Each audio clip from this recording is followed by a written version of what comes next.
सभी को प्यार भरा नमस्कार। जैसा कि मेरा मानना है कि फ़िज़िक्स में फार्मूलों का एक छत्र राज्य चलता है। अगर फार्मूले आपको अच्छी तरह से याद हैं, फार्मूलों पर आपका कमांड है, तो फिर आपको फ़िज़िक्स में ज़्यादा समस्या आने वाली नहीं। फ़िज़िक्स आपका बेहतरीन होगा, फ़िज़िक्स आपका औरों से काफ़ी बेहतर होगा। इसी कड़ी में मैंने फ़िज़िक्स के चैप्टर वाइज फार्मूले लिखने और उसे याद रखने की सुविधा को ध्यान में रखते हुए ये वीडियो बनाया है। जैसे कि ये 12 का पहला chapter electric charge and field, इसमें बहुत सारे फार्मूले हैं। इसे अगर हम बारी बारी से याद करने की कोशिश करें, सिस्टमेटिक तरीके से याद करने की कोशिश करें, तो ये काफ़ी आसानी से याद हो जाएगा, लंबे समय तक याद रहेगा। फार्मूले जब आप रिकॉल करना चाहेंगे, देन एंड देयर ये रिकॉल भी हो जाएगा। तो सबसे पहले आप इस तरह का एक टेबल बना लें। टेबल में सीरियल नंबर, फार्मूला, सिंबल और उसके एप्लीकेशंस की बात करें। जैसे सबसे पहला फार्मूला आपने लिख लिया जो इलेक्ट्रोस्टेट में मिलेगा, वो आपका Q = ± NE। यहाँ पर Q charge of the system होता है, N नंबर ऑफ इलेक्ट्रॉन्स या तो प्रेजेंट या ट्रांसफर्ड की बात होती है। और ये जो फार्मूला है इसे क्वांटाइजेशन रूल के नाम से जाना जाता है। दूसरा, इसमें अगर आप फार्मूले की बात करेंगे, इंपॉर्टेंट फार्मूला, तो ये कूलम्स लॉ का फार्मूला F = 1/4πε0 Q1 Q2/r², जहाँ पर Q1 और Q2 दो चार्जेज हैं, F फोर्स है और R उन चार्ज के बीच का डिस्टेंस है। 1/4πε0 एक कांस्टेंट है जिसका वैल्यू लगभग सभी को मालूम होता है, 9 × 10⁹ न्यूटन मीटर स्क्वायर पर कूलम्ब स्क्वायर होता है। चलिए नेक्स्ट फार्मूले की बात करें तो F = Q × E। अगर इलेक्ट्रिक फील्ड में किसी चार्ज Q को रखेंगे तो उस पर एक फोर्स लगता है, जो फोर्स Q × E, जहाँ पर Q चार्ज हो गया और E इलेक्ट्रिक फील्ड हो गया। नेक्स्ट अगर फार्मूले की बात करें तो E = 1/4πε0 Q/r²। जैसा कि पहले भी मैंने कहा था कि 1/4πε0 का वैल्यू 9 × 10⁹ न्यूटन मीटर स्क्वायर पर कूलम्ब स्क्वायर होता है, R डिस्टेंस, Q चार्ज। और ये जो रिलेशन आप देख रहे हैं वो electric field due to a point charge at any point का है। नेक्स्ट अगर हम P = 2A × Q, जी हाँ, ये इलेक्ट्रिक डाइपोल से रिलेटेड फार्मूला है, जहाँ पर P को इलेक्ट्रिक डाइपोल मोमेंट कहते हैं, 2A को डाइपोल लेंथ। इसे वेक्टर के फॉर्म में P = 2A × Q लिख सकते हैं। चलिए आगे देखा जाए अगला फार्मूला, ये electric field due to electric dipole at any point on axial point की बात है, जहाँ पर सभी रिप्रेजेंटेशन के बारे में लिखा जा रहा है। और इसी में अगर इक्वेटोरियल की बात करें तो ये फार्मूला थोड़ा सा बदल जाता है, जैसा कि आपको दिख रहा होगा।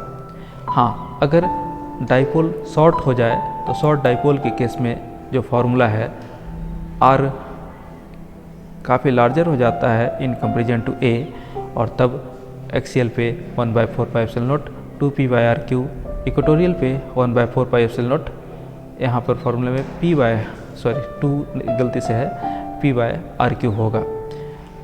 नेक्स्ट फार्मूले की बात करें तो ये टॉर्क के संबंध में, अगर कोई इलेक्ट्रिक डाइपोल को इलेक्ट्रिक फील्ड में प्लेस करेंगे तो वैसे केस में आपको ये फार्मूला τ = P sin θ, जहाँ P electric dipole moment, E electric field और theta angle between electric dipole moment and electric field होता है।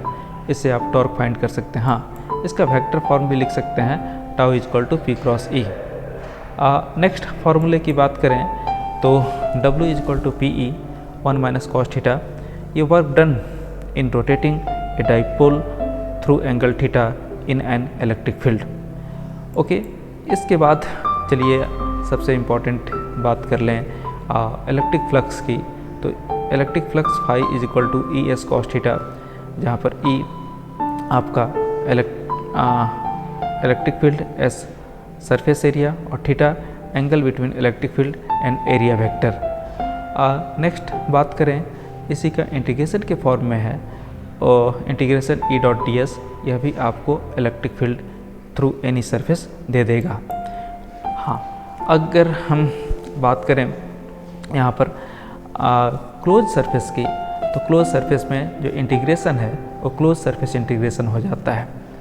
और क्लोज सरफेस के थ्रू अगर नेट फ्लक्स की बात की जाए तो गॉसेस लॉ बताता है कि phi is equal to q by epsilon naught, जहाँ पर एप्सिलॉन नॉट का वैल्यू आपको मालूम है। और उसके बाद से गॉसेस लॉ के एप्लीकेशंस में पहला application electric field due to linear charge conductor, जो कि 1/2 pi epsilon naught lambda by r, जहाँ लैम्डा लीनियर चार्ज डेंसिटी के नाम से जाना जाता है। नेक्स्ट अगर बात करें तो हमारे पास अगला जो फॉर्मूला आता है वो बेसिकली सरफेस चार्ज के कंटेक्स्ट में आता है, जो कि इलेक्ट्रिक फील्ड बिटवीन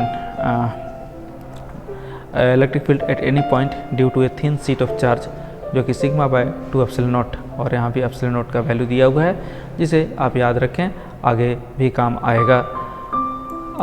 इसके बाद से इसमें एक और इम्पॉर्टेंट, जो कि आउटर सेल की बात की जाती है, इनसाइड द सेल और एट द सेल, जब हम charge surface of the spherical body पे रख करके इलेक्ट्रिक फील्ड फाइंड करते हैं, तो यहाँ पर 3 केसेस में आपके पास 3 डिफरेंट फार्मूले आते हैं। और जैसा कि दिख रहा है कि inside the cell electric field 0 आता है। तो इस तरह से आप पूरे चैप्टर का फार्मूला याद कर सकते हैं, और इलेक्ट्रोस्टैट के न्यूमेरिकल्स, कंसेप्चुअल, साथ ही साथ जो भी competitive as well as board exam के क्वेश्चन है उसको ईजिली हैंडल कर सकते हैं। होपफुली आपको ये पसंद आया होगा। Thank you, have a nice day.